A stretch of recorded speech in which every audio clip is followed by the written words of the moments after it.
오늘 같이 보실 주님의 말씀은 출애굽기 29장 13절, 마태복음 21장부터 24절, 그리고 요한일서 14절부터 16절 말씀입니다. 먼저 출애굽기 29장 13절 말씀을 보도록 하겠습니다.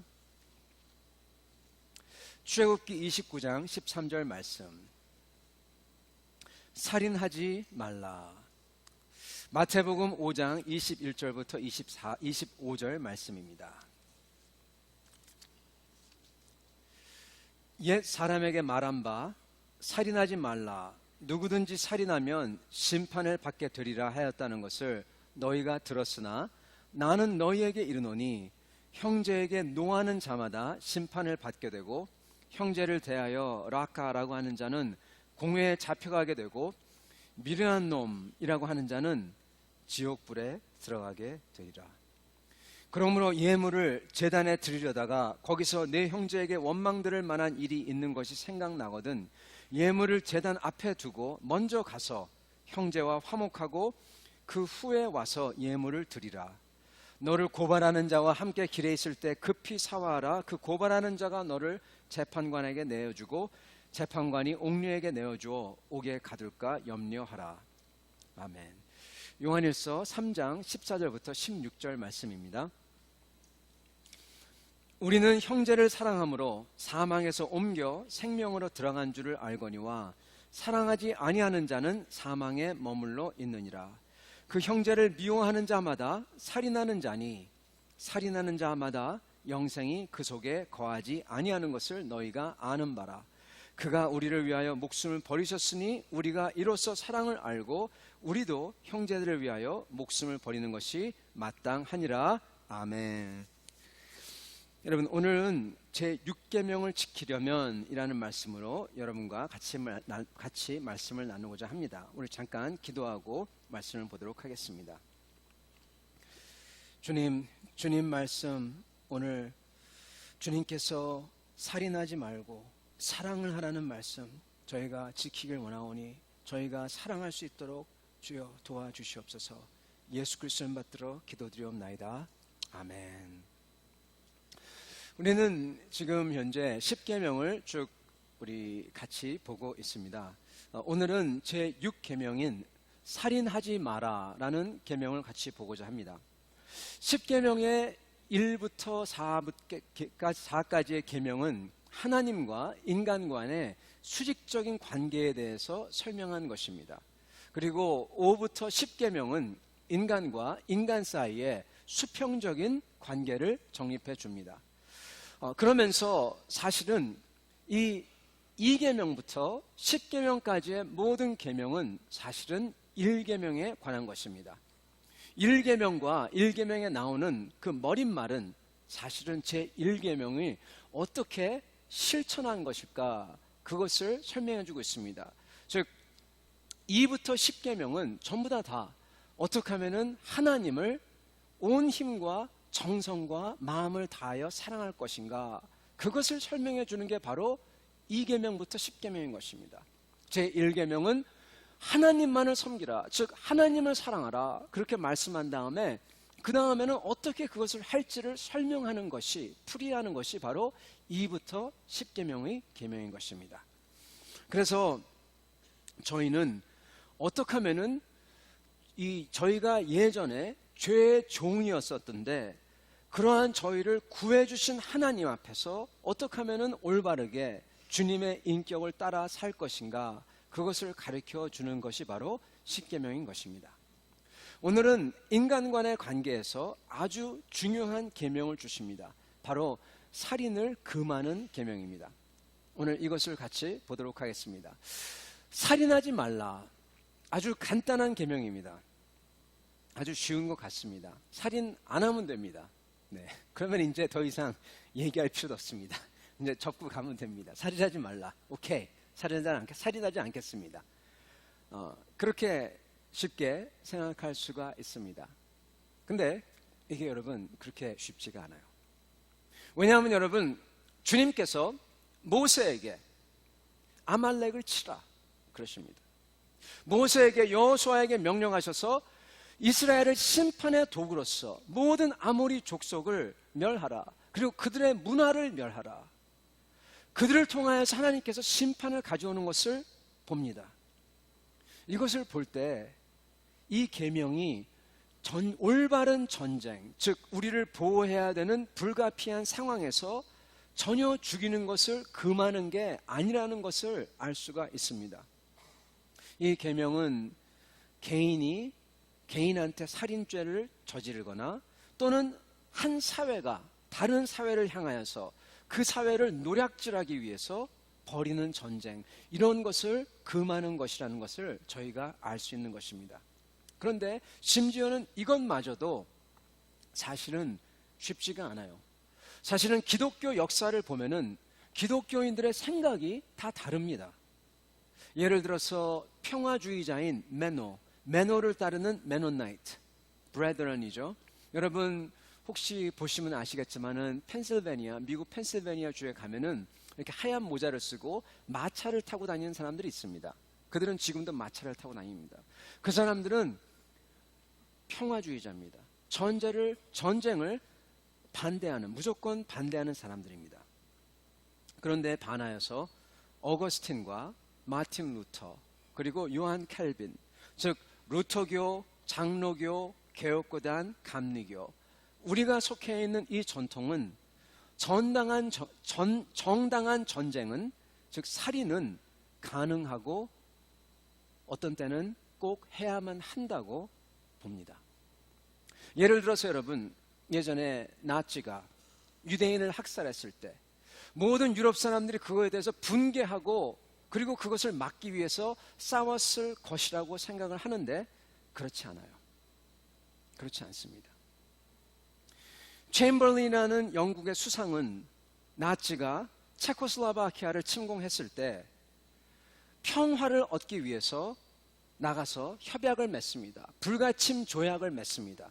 그리고 평화를 얻었다고 하면서 모든 유럽이, 프랑스도 다 기뻐합니다. 그러면서 체코슬로바키아쯤이야 이것은 나치에게 줘도 괜찮다, 그렇게 얘기합니다. 그리고 평화를 얻었다고 프랑스가 아주 기뻐합니다.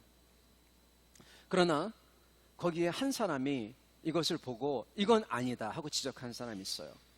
바로 처칠입니다. 처칠은 사람들이 나치가 어떤 것을 믿고 어떤 것을 숭상하고 이데올로기를 가지고 따르는지 모르는 그러한 어리석은 행동이다 하고 비판하면서 나치에게 숨을 돌릴 수 있는 틈을 줬다, 쉼을 줬다, 그렇게 얘기합니다. 여러분, 처칠 말대로 나치는 숨고르기를 한 다음에 바로 폴란드를 침공합니다. 그것다가 블리츠크리그라고 하죠. 그냥 노도같이 침공해버립니다. 그 다음에 기세를 몰아서 프랑스를 침공합니다. 프랑스는 나치의 손에 떨어집니다. 그런 후 유대인을 학살하고 그리고 온 세계가 전쟁에 휩쓸립니다. 여러분, 평화 좋습니다. 그러나 평화가 있으려면 어떤 때는 싸우지 않을 수가 없습니다. 성경을 볼 때 여러분, 이 타락한 세상에서는 전혀 전쟁이 없을 수 없는 것을 봅니다. 특히 정당 방어나 악에 대해서 일어나서 국가가 싸워야 하는 상황이 있습니다. 꼭 싸워야만 합니다. 죽여야만 합니다. 여러분, 6.25 때 공산주의자가 이렇게 휩쓸고 내려왔을 때 그것에 대해서 전쟁에 참여하지 않았더라면 대한민국이, 한국 교회가, 그리고 우리가 존재하지 않았을 것입니다. 이렇게 타락한 세상에서는 살인을 안 할 수가 없는 상황이 올 때가 있습니다. 그러나 여기서 말씀하는 살인은, 특히 개인적인 살인은, 이 범죄는 주님께서 금하십니다. 그래서 살인하지 말라 하고 명령하시는 것입니다. 왜냐하면은 하나님의 형상인 사람을, 또 다른 하나님의 형상인 사람이 죽인다는 것은, 이것은 말이 안 되는 것입니다. 마치 하나님이 하나님을 죽이는 것과 같은, 모든 것이 다 카오스가 되고 케이오스가 되고 붕괴되는 듯한 그러한 것이기 때문입니다. 그래서 하나님은 살인을 금하십니다. 자, 아주 간단하죠. 여기서 설교가 끝나면 되는데 여러분 여기서 근데 그게 그렇지가 않습니다. 그렇지가 않아요. 조금 더 봐야 됩니다. 조금 약간 더 복잡합니다. 왜냐하면은 우리가 생각하는 살인과 하나님이 보시는 살인이 다르기 때문입니다. 우리가 생각하는 살인과 하나님이 보시는 살인과 그게 다른 이유는 우리 기준이 하나님의 스탠다드에서 많이 멀어졌기 때문입니다. 아니 완전히 달라졌기 때문입니다. 하나님은 여러분 우리 마음속 깊은 중심을 보시는 분이에요. 우리 동기와 목적을 분명히 보시는 분입니다. 근데 우리는 대부분 경우에 우리는 우리의 잘못된 것을 포장하고 합리화시켜버립니다. 사실은 잘못된 것일수록 악한 것일수록 더 제일 의롭고 제일 거룩한 것으로서 포장하려고 합니다. 왜냐하면 자신도 자신의 양심이 고발하기 때문에 그걸 견딜 수가 없거든요. 괴롭거든요. 그래서 그렇게 합리화하고 포장해야지만 자기도 스스로 속이고 편하게 자신의 죄를 저지를 수 있기 때문에 그렇습니다. 살인도 마찬가지입니다. 살인도 저희는 그렇게 합리화시킵니다. 오늘 주님은 바로 이것을 딱 짚습니다. 마태복음에서 예수님께서는 우리 주님은 살인에 대해서 이렇게 말씀하십니다. 옛사람에게 말한 바 살인하지 말라. 누구든지 살인하면 심판을 받게 되리라는 말을 너희가 들었으나 나는 너희에게 이르노니 형제에게 노하는 자마다 심판을 받게 되고 형제를 대하여 락가라고 하는 자마다 공회에 잡혀가게 되고 미련한 놈이라고 하는 자는 지옥불에 들어가게 되리라. 아멘. 우리 주님이 하신 말씀입니다. 우리 주님은 22절에서 살인자를 이렇게 정의하십니다. 형제에게 분노하는 모든 사람, 그리고 형제한테 미련한 놈이라고 말하는 모든 사람이 바로 살인자다, 그렇게 말씀하십니다. 이걸 여러분 잘 봐야 됩니다. 어떤 분들은 이거를 듣고 이렇게 얘기합니다. 어떤 분들 하신 말씀이 목사님 맞아요. 미워하는 마음만 가져도 살인이죠. 우리 다 살인자예요. 이렇게 말하시는 분이 계십니다. 여러분 이거는 맞는 말씀입니다. 근데 맞는 말이 아닙니다.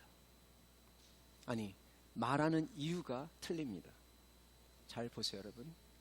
미워하는 마음만 가져도 살인이다, 그렇게 말하는 것은 맞는 것 같은데, 그렇게 말하는 것은 소위 모든 사람에게 소위 감정을 가질 때가 있음으로써 모든 사람이 다 감정 같습니다. 모든 사람이 다 그런 감정이 있습니다. 그러니까 나도 그렇고 그 사람도 그렇고 다 갖고 있으니까 그렇게 심한 죄가 아닙니다.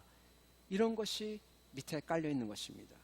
그렇게 심하게 심판받을 만한 것이 아니다라는 뜻입니다. 즉 누구나 다 매일 하고 어차피 할 수밖에 없는 것이고, 그러니까 미워하는 것은 그렇게 심한 게 아니다 라는 뉘앙스를 강하게 제시하고 있는 것입니다.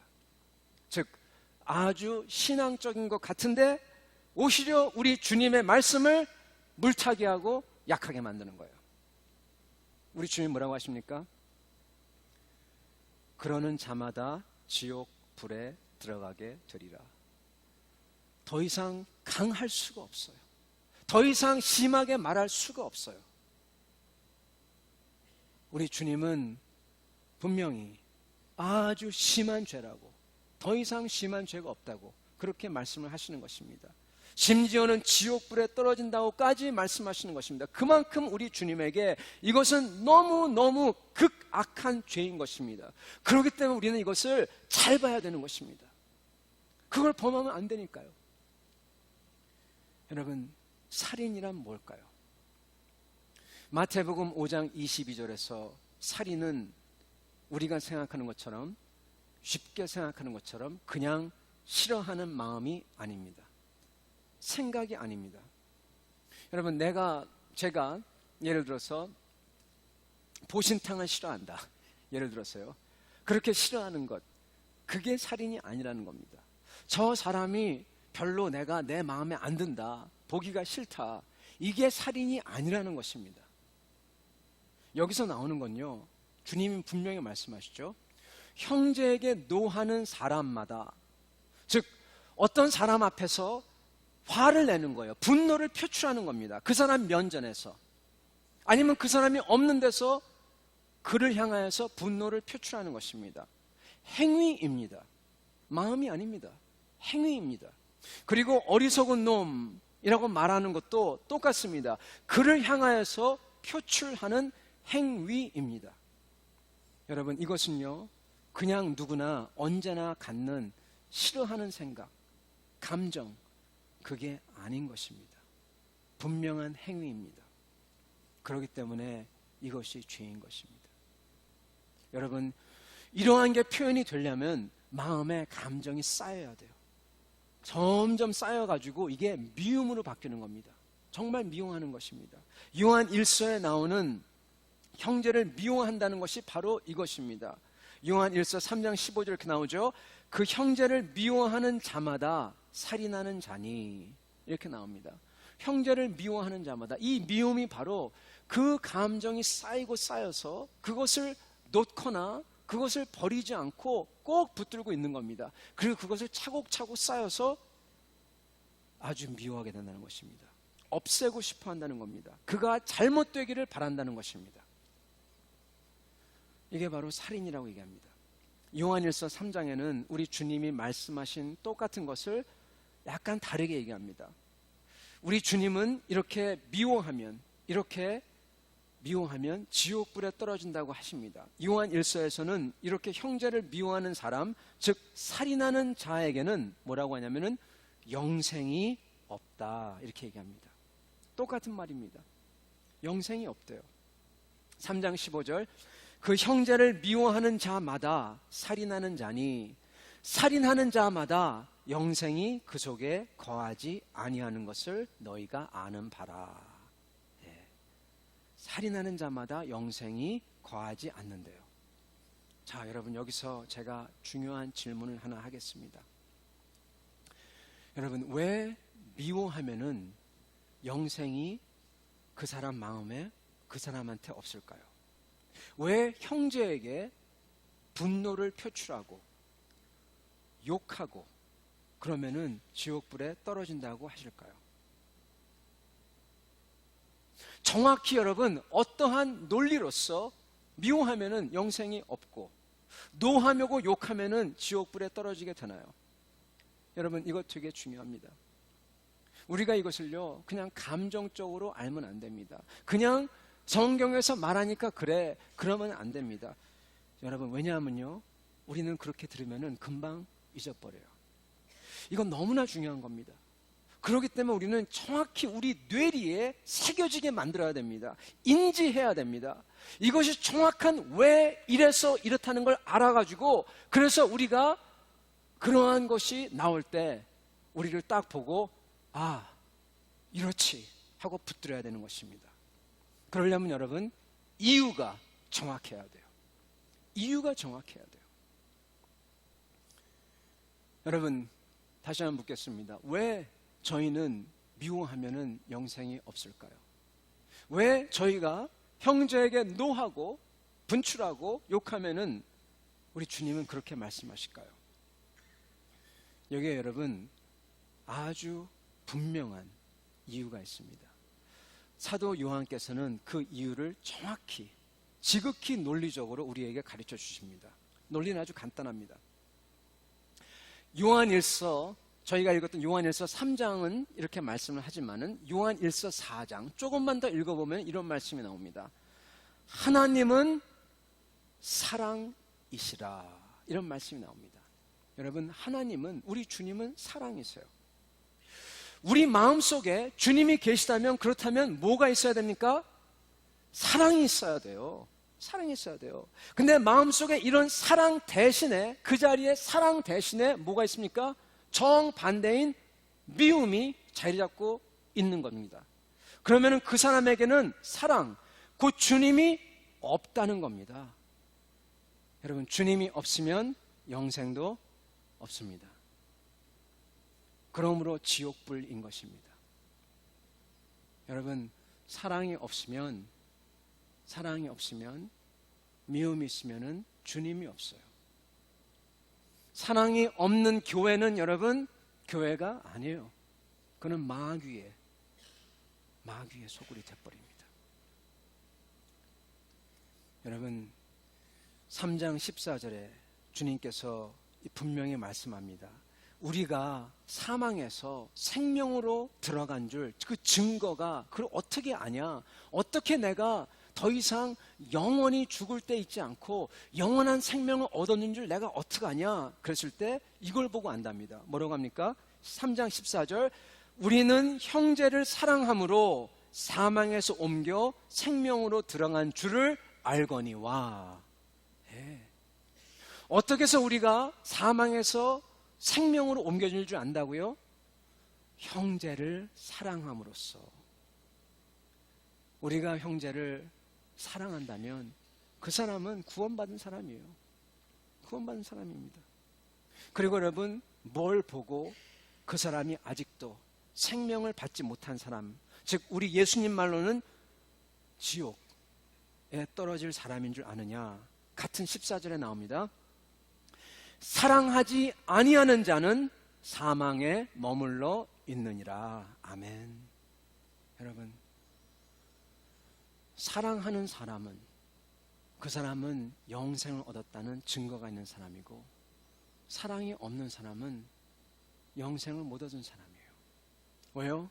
주님이 사랑이신데 주님이 마음속에 없는 겁니다. 중심에 없는 것입니다.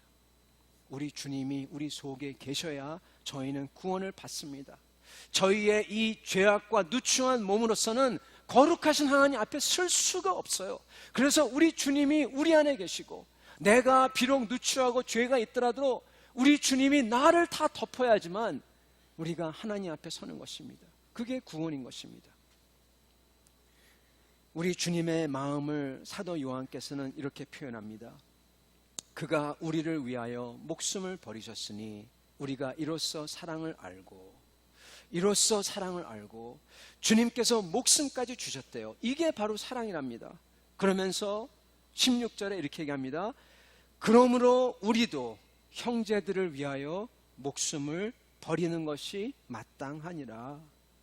여러분, 저희는요, 살인범이 되지 않기 위해서는 내가 살인 안 할 거야, 살인을 그냥 안 하는 것, 미워하지 그냥 않는 것, 이래서는 제 6계명을 못 지킵니다. 왜냐하면 저희는 살인을 하기 때문입니다. 살인해요, 미워해요, 그리고 욕해요, 화내요. 가만히 있으면 저절로 그게 됩니다. 살인하지 않는다고 나는 살인하지 않아 하고 가만히 있잖아요. 그러면 살인하게 된다는 얘기입니다. 여러분, 지옥불에 떨어지는 살인자가 되지 않으려면, 사망에 머물러 있지 않으려면, 미워하지 않으려면 우리는 반드시 꼭 해야 되는 것이 하나 있습니다. 여러분, 따라 하시기 바랍니다. 살인하지 않으려면 사랑해야 된다. 아멘. 여러분, 살인 안 하려면요, 사랑해야 돼요. 살인 안 하려면 사랑해야 되는 것입니다. 어떻게 하면 그렇다면 저희가 사랑을 할 수 있을 것인가? 살인 대신에 사랑을 할 수 있을 것인가? 여러분께 세 가지를 나누고 오늘 말씀을 마치려고 합니다. 첫 번째, 사람들은 먼저 해야 되는 것은 분노하는 행위, 미움의 말과 욕하는 행위, 이것부터 고쳐야 합니다. 여러분, 이거는 행위입니다.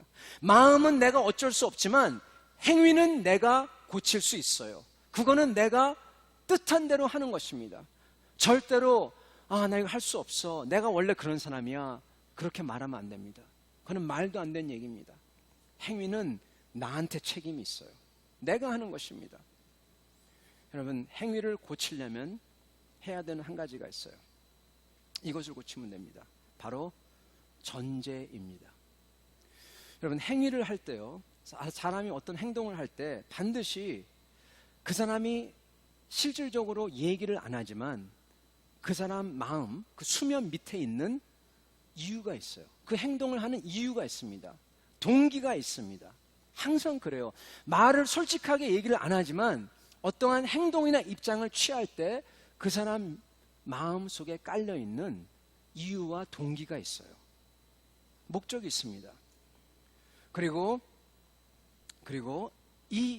이것이 존재할 수 있는, 이 이유와 동기가 존재할 수 있는 그 밑바닥에, 이유와 동기 그 밑에 있는 당연하다고 생각하는 전제가 있습니다. 사람들은 인지하고 있는, 생각하고 있는 전제가 있어요. 동기 밑에 또 전제가 깔려 있어요. 이 전제를 고쳐야만 합니다. 이 전제를 고쳐버리면은 동기와 이유가 고쳐지고, 이게 고쳐지면 행동이 고쳐지게 됩니다. 여러분, 어떤 사람이 욕할 때, 그리고 어떤 사람이 사람들 앞에서 화를 확 낼 때, 아니면 그 사람에 대해서 그 사람 앞에서 화를 확 낼 때, 그 사람들이 갖고 있는 공통된 전제가 하나 있어요. 뭔지 아십니까? 네. 한국말로 좋은 말이 하나가 있어요. 뭐냐면은 안하무인이라는 말입니다. 안하무인입니다. 무슨 얘기냐? 그 대상을 자기가 분노를 표출해도 욕해도 되는 상대라고 생각하는 것입니다. 즉, 내가 그에게 그런 수모와 인격적인 살인을 해도 그는 나한테 복수할 능력도 없고 힘도 없고, 그 사람은 쉽게 얘기하면 내 밑에 한 수 아래를 보는 겁니다. 그 사람을 깔보는 것이 밑에 깔려있는 것입니다. 그래서 아나무인이란 말이 나오는 것입니다. 맞죠, 여러분? 아나무인이 그것입니다. 깔보는 거예요. 그 사람 눈에는 자기 외에는 더 높은 사람이 없어요. 그래서 사람들 앞에서 화를 내고 그러는 것입니다. 그 사람은 하나님도 안 두려워하는 사람이에요. 교회에서 그러면 이건 아주 여러분 교만한 생각입니다. 자신이 더 높다고 생각하는 것입니다. 하나님보다 더 높다고 생각하는 겁니다. 여러분, 이거 아세요? 우리는요, 우리의 목숨을 좌지우지할 수 있는 사람 앞에서는, 우리의 직속 상관 앞에서는, 우리의 비즈니스를 한 방에 날려버리든지 아니면은 완전히 세울 수 있는 사람 앞에서는 절대로 이렇게 안 합니다. 제 말 맞죠? 제 말 맞죠? 여러분의 비즈니스를, 여러분의 자녀를, 여러분의 삶을 그렇게 할 수 있는 사람 앞에서 여러분이 감히 화를 냅니까? 절대는 안 하죠. 오히려 욕하고 수모를 하더라도 눈치를 보면서 왜 이분이 나한테 화를 내지? 내가 뭘 잘못했지? 어떤 걸 맞춰드리면 이분의 기분이 바뀔까? 이러고 있을 거예요. 그러나 그 사람을 나보다 한 수 밑으로 보면은 그 자리에서 막 화를 냅니다. 여러분, 욕한다는 것, 분노를 표출한다는 것, 그 사람을 나보다 한 수 밑으로 보는 것이에요. 교만한 것입니다. 교회에서 그런다는 것은 하나님을 자기의 밑에 놓는 것입니다. 죄도 그런 죄가 없습니다. 우리는 절대로 그러면 안 됩니다, 여러분. 여러분, 우리 주님이 재림하실 때요, 우리 주님이 재림하실 때 이거 아세요? 주님을 미워하고 예수가 누구냐고 막 그러면서 막 미워하고 욕하고 그러던 사람들, 우리 주님이 재림하면 어떻게 하는 줄 아십니까? 그들이 우리 주님에 대해서 손가락질하고 욕할 수 있을 것 같습니까? 아니요, 절대로 못하죠. 잭소리 못합니다.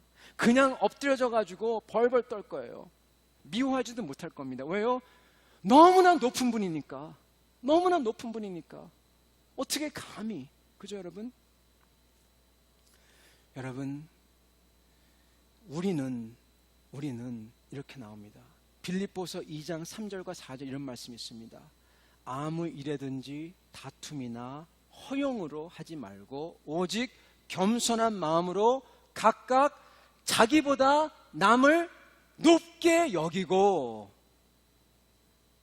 여러분, 하나님의 말씀은 뭐라고 하시냐면은 우리의 형제를 우리 위에 있는 사람으로 모셔라, 상관으로 모셔라, 그렇게 말씀하시는 것입니다. 마치 하나님을 사랑하려면은 먼저 하나님을 두려워해야 되듯이, 우리 형제를 사랑하려면은 우리 형제를 귀한 존재로, 내가 그 형제 앞에서 옷깃을 여며야 하는 존재로 보고 생각해야 한다는 것입니다. 주님께서 그를 위해서 죽으신 존재로, 이 전제가 바뀌어야지만 저희는 온전하게 사랑할 수가 있어요. 이거 안 바뀌면 사랑 아니에요. 거짓말이에요. 사랑 아닙니다. 성도 여러분, 이 사랑을, 이 생각을 바꾸십시오. 이 생각을 바꾸십시오. 이 전제가 바뀌면 사랑할 수가 있습니다. 한번 따라 하시기 바랍니다. 옆에 서로를 보면서 말씀하시기 바랍니다. 당신은 나보다 더 고귀한 분이십니다. 아멘. 네. 당신은 나보다 더 고귀한 분이세요. 이게 바로 크리스찬의 올바른 애티튜드, 태도고요. 이게 바로 교회에서 올바른 모습입니다. 이거예요. 이거 없으면 교회 아니에요. 종교 집단입니다. 여러분, 근데 놀라운 게 있어요. 이거 아십니까? 내가 그렇게 낮아지고 다른 사람을 높이는데, 여러분, 어떠한 일인 줄 아세요? 내가 낮아질 것 같죠? 아니에요. 신기한 거는 내가 낮아지고 다른 형제를 높이는데 정말 그분이 귀한 분이고 존귀한 분이구나, 내가 이렇게 행동하면 어떻게 하는지 아세요? 내가 높아져요. 역설적이에요. 내가 높아져요. 놀라운 것은 내가 낮아지면 낮아질수록 높아진다는 것입니다. 그렇게 다른 분들을 나보다 더 높게 여겨드리고 대해드리고 섬길 때 낮게 생각했던 내가 오히려 더 어느 순간 높아져 있다는 겁니다. 우리 주님께서 바로 그러신 거예요. 우리 주님은, 우리 예수님은, 그 평화의 왕은 왕이신데 가장 낮은 곳으로 가장 낮게 되셨는데, 그 가장 낮디 낮은 십자가에서 박히셨는데 온 세상의 권세가 가질 수 없는 그 영광과 권세를 가지신 것입니다. 그게 바로 우리 하나님의, 우리 주님의 도입니다. 도예요. 방법이에요. 우리가 그것을 따라야만 하는 것입니다. 여러분, 낮아집시다. 형제와 자매를 우리 자신보다 더 높이, 더 고귀하게 여깁시다. 여러분, 이거 하시기 바랍니다. 이래야지 살이 나네요. 여러분, 두 번째로 해야 될 것, 살이 안 하려면 두 번째로 해야 되는 것은, 여러분, 빌립보서 2장 4절 말씀입니다. 2장 4절 다시 한번 읽어볼게요. 3절부터 읽어보겠습니다. 아무 일에든지 다툼이나 허영, 내가 높다고 생각하죠. 허영으로 하지 말고 오직 겸손한 마음으로 각각 자기보다 남을 높게 여기고, 4절, 각각 자기 일을 돌볼 뿐더러. 여러분, 이게 무슨 말씀이냐? 무슨 말씀이냐, 여러분? 우리 일에나 신경 쓰지 다른 데 귀가 솔깃해지는 것에 신경 쓰지 말라는 겁니다. 여러분, 오히려 4절 계속해서 나오는데, 각각 다른 사람의 일을 돌보아 나의 기쁨을 충만하게 하라고 말씀하시는데, 다른 사람의 일은 어떻게 도와줄 건가, 어떻게 하면 그 사람을 세워줄 건가, 이것만 신경 쓰라는 겁니다. 근데 대부분 우리는 반대로 해요. 다른 사람들 도와주고 세워주는 거에는 별로 신경 안 쓰고 상관 안 하고, 다른 사람들에서 나쁜 거는 귀가 솔깃해져 가지고 신경 쓰고 와서 참견하고, 그죠? 예, 여러분, 좋은 것에만 신경 쓰자. 도움이 필요한 것만 신경 쓰자. 나머지는 none of my business. 여러분, 따라해 보시기 바랍니다. 나머지는 none of my business. 여러분은 저보다 발음이 더 좋습니다. 예. 예. 나머지는 none of my business예요. 예. 외국 사람들이 참 잘해요. 예. 신경 안 써야 돼요. 그게 구원에 이르는 것도 아니고, 그게 그 사람 생명을 구하는 것도 아니고, 그런데 왜 신경을 써요? 왜 참견을 해요? 여러분, 교회는요, 별일이 다 있어요. 별일 다 사람이 다릅니다. 각자 입맛이 다릅니다. 모든 사람이 다 한마디씩 하면은 그 교회가 여러분 일주일 후에 어디 가야지 그 교회를 찾을 수 있는지 아십니까? 마운트 베이커에 가야지 찾을 수가 있어요. 여러분 사공이 많으면은 어디 가죠? 산에, 제일 높은 산에 거기 가게 되는 거예요. 네. 거기 가면 교회 갈 수 있어요. 네. 거기 못 올라간 사람 교회 못 와요. 여러분 그러면 아마 사람 전부 다 머리를 흔들고 떠날 겁니다. 교회에서 우리들이 신경 쓸 일은 여러분 간단해요. 형제 높이는 일, 사랑하는 일, 전도하는 일, 섬기는 일, 은혜 받는 일. 그거 외에는 신경 다 쓸 필요 없어요. 나머지 신경 쓰고 참여하는 건 여러분 사단이 꼬이는 거예요. 사단이 꼬여가지고 다른 거 신경 쓰게 만들고 은혜 못 받게 하는 겁니다. 간단합니다. 여러분 다른 것들은 그것을 맡은 분들이 알아서 하게 놔두세요. 색깔 고르는 미술 전문가가 있다면 저보다 나아요. 나 그거 가지고 뭐라고 얘기 안 합니다. 나는 모르거든요. 그래서 맡기는 거예요. 맡긴다는 건 내가 이래라 저래라 하지 않는다는 것입니다. 그분이 좋은 크리스찬이면, 그분이 전문가면은 믿고 맡기는 겁니다. 인테리어는 인테리어 잘하는 분에게, 목수의 일은 목수에게, 목회는 목회자에게, 음식은 권사님들에게, 갈비는 누구에게. 예. 갈비 맛이 이렇다 저렇다. 제가 가서 권사님 갈비를 여기 좀 더 키위를 더했더라면 더 맛있을 텐데 말이에요. 안 돼요. 안 돼요.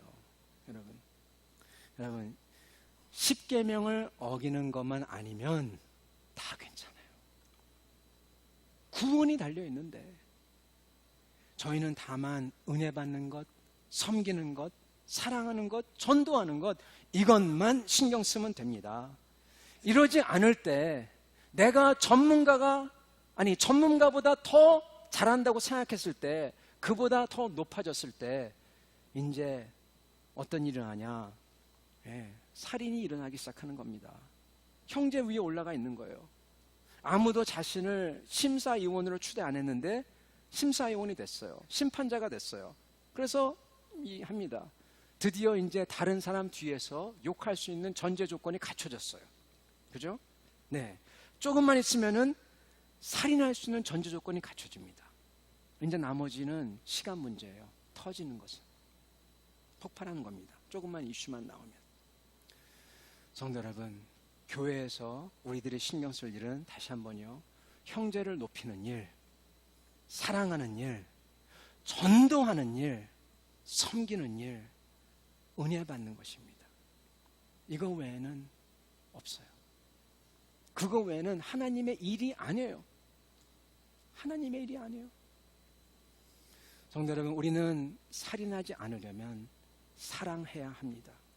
그리고 사랑하는 방법은 바로 빌립보서 2장 3절부터 4절 말씀처럼 다른 이들을 저희보다 더 높게 여기는 것, 그리고 다른 이들에 대해서는 신경 쓰지 말고 내 일이나 잘하고, 다른 이들에게 신경 쓸 때는 그들을 도와주려는 것만 신경 쓰는 것, 은혜와 영혼 구원에만 신경 쓰는 것, 이것입니다. 여러분, 이렇게 다른 사람을 높이고 사랑이 넘치고 그러면은 여러분 뭐가 일어나냐? 전도가 일어납니다. 전도가 일어나요. 교회에 사람들을 데려오지 말라고 하더라도 데려와요. 주님을 증거하지 말라 해도 주님을 증거합니다. 여러분 이거 아세요?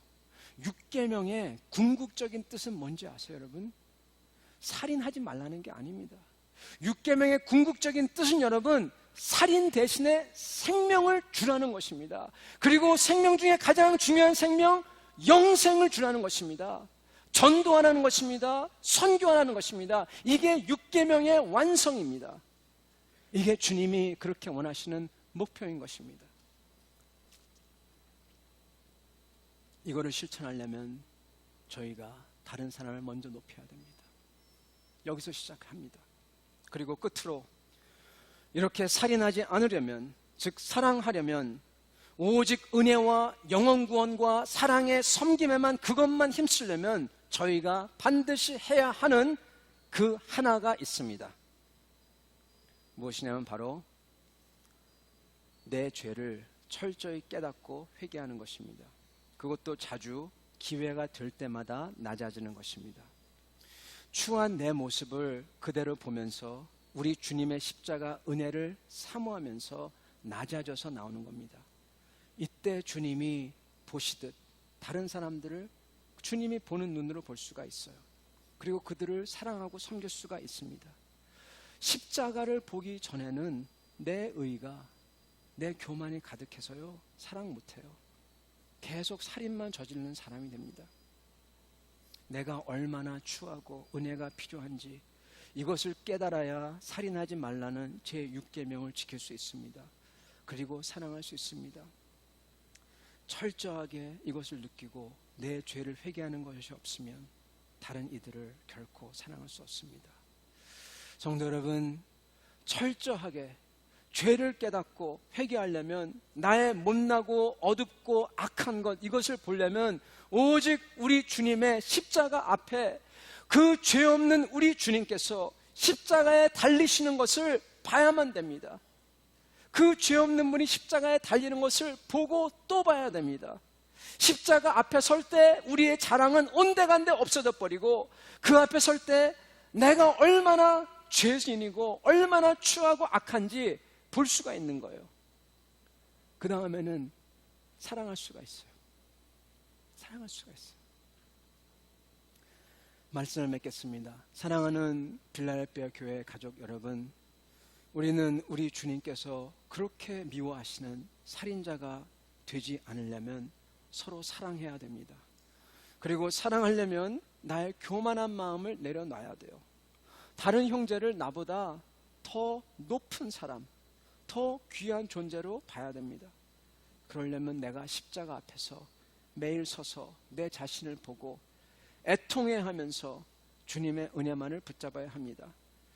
그리고 그렇게 은혜를 받았다면 교회에서 그리고 여러분의 삶에서 오직 은혜 받는 일만, 사랑의 일만, 전도와 선교의 일만 신경 써야 됩니다. 그래서 우리 주님의 지상 명령인 주님의 은혜와 사랑을 증거하는 일을 하는 것입니다. 이게 바로 제6계명의 실천인 것입니다. 사랑하는 성도 여러분, 이렇게 내려놓고 붙잡음으로써 주님을 기쁘게 하는, 상받는, 주님의 마음에 드시는 성도를 다 되기를 축원합니다. 이 시간 우리 같이 주님께 기도하며 나가도록 하겠습니다. 이 시간 우리 주님께, 주여, 저희가 이렇게 주님 앞에서 죄인인데도 불구하고 저희가 이것을 전혀 모르고 주님 십자가 앞에 섰을 때 저희가 얼마나 죄인인데 그것도 모르고 저희가 다른 형제를 살인하며 저희가 저희 자신을 스스로 높게 여기며 어떤 때는 주님보다 더 높은 자리에 놔뒀습니다. 주여, 저희를 용서해 주시고 저희를 다시는 이러지 않게 주여 깨끗하게 도와주시옵소서. 저희가 주님 십자가 앞에 매일 서게 도와주시고 주님의 십자가를 붙잡을 수 있도록 도와주시옵시고, 그래서 저희가 주님께서 그토록 원하시는 주님의 사랑을 정말로 땅끝까지 가서 증거할 수 있는 저희 되도록 도와주시옵소서 하고 주여 치고 나가 같이 기도하도록 하겠습니다. 주여, 주여, 시간 주여, 주여,